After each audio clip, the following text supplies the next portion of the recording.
12 आलवारों में एक कुलशेखर आलवार हैं, जिन्होंने मुकुंदमाला स्तोत्र की रचना की। राजा थे वो, बड़े वैष्णव भक्त थे वो। कोई संत वैष्णव दिख जाते तो भगवान की यात्रा स्थगित कर देते। घुस्यते यस्य नगरे रंग यात्रा दिने दिने शिरसा तमहं वंदे राजानम कुलशेखरम। और उनके घर वाले मंत्री आदि भी जानते थे कि श्रीरंगम में भगवान के दर्शन करने गए तो लौट कर ना आएंगे। कोई संत वैष्णव जिस दिन ना आते, किसी व्यक्ति को तिलक स्वरूप लगाकर सामने उपस्थित कर देते। तो भगवान की यात्रा में सामने वैष्णव भक्त संत को देख करके यात्रा स्थगित कर देते। कुलशेखर आलवार, ऐसी कुलशेखर आलवार भगवान से कहते हैं,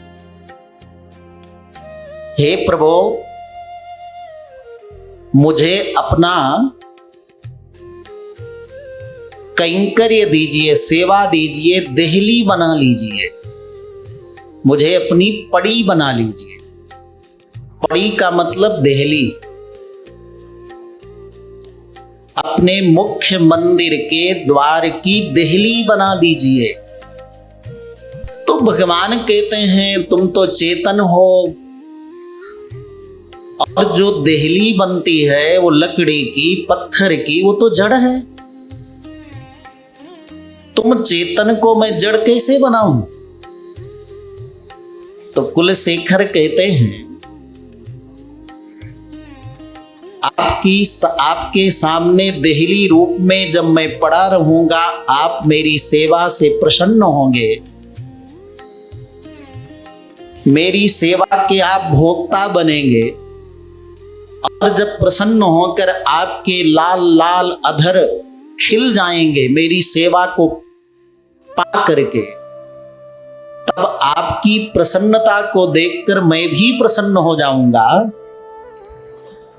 तो मेरे चैतन्य स्वरूप की रक्षा भी हो जाएगी, और जो जीव का अचिदवद पारतंत्र है वो भी मेरा सफल हो जाएगा। अचिदवद पारतंत्र जीव का सर्वोत्कृष्ट स्वरूप है। भक्त और भगवान के बीच में यदि भगवान को सर्वाधिक प्रिय है तो अचिदवद पारतंत्र प्रिय। भगवान के सामने भक्त जब बिल्कुल अचित जड़ की तरह रहे, अपना अहम, अपना स्वत्व बिल्कुल समाप्त कर दे, तो भगवान को वह सेवा बहुत प्रिय लगती है।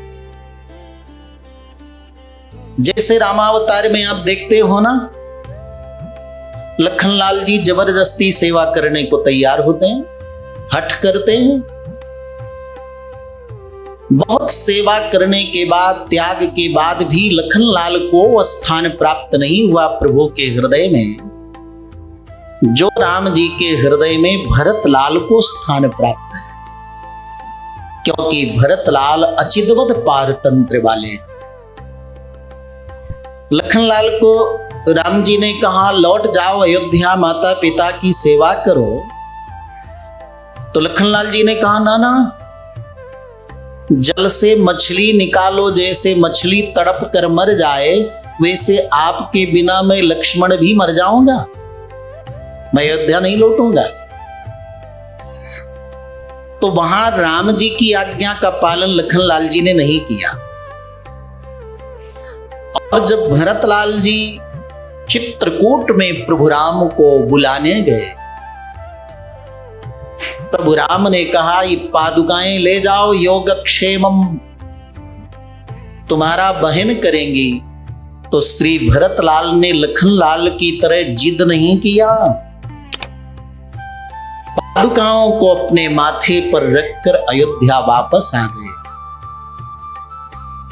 जैसे फूल माला जड़ है, इसको कंठ में रखें, सिर में रखें, कंधे में रखें, यहां रखें, ये फूल मना नहीं करता।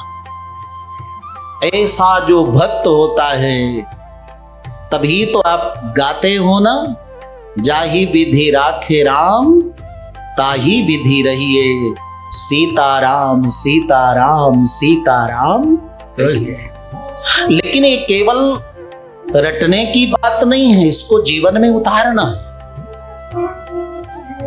ऐसा अचिदवद पारतंत्र जिसने स्वीकार कर लिया, अनुभव कर लिया, उस जीव पर, उस भक्त पर, उस प्रपन्न वैष्णव पर भगवान हरि पुरुषोत्तम अत्यधिक प्रसन्न हो जाते। भगवान इतने प्रसन्न हुए कि कुलशेखर आलवार को भगवान ने वही सेवा दे दी। कभी आप तिरुमला में भगवान श्रीनिवास वेंकटेश प्रभु के दर्शन करने जाओ तो भगवान के निज मंदिर में अंदर बिल्कुल जो देहली है, उसको अर्चक महानुभावों से पूछो इसका नाम क्या है, तो उसका नाम है कुलशेखर पड़ी। कुलशेखर आलवार के नाम पर उस देहली का नाम रखा।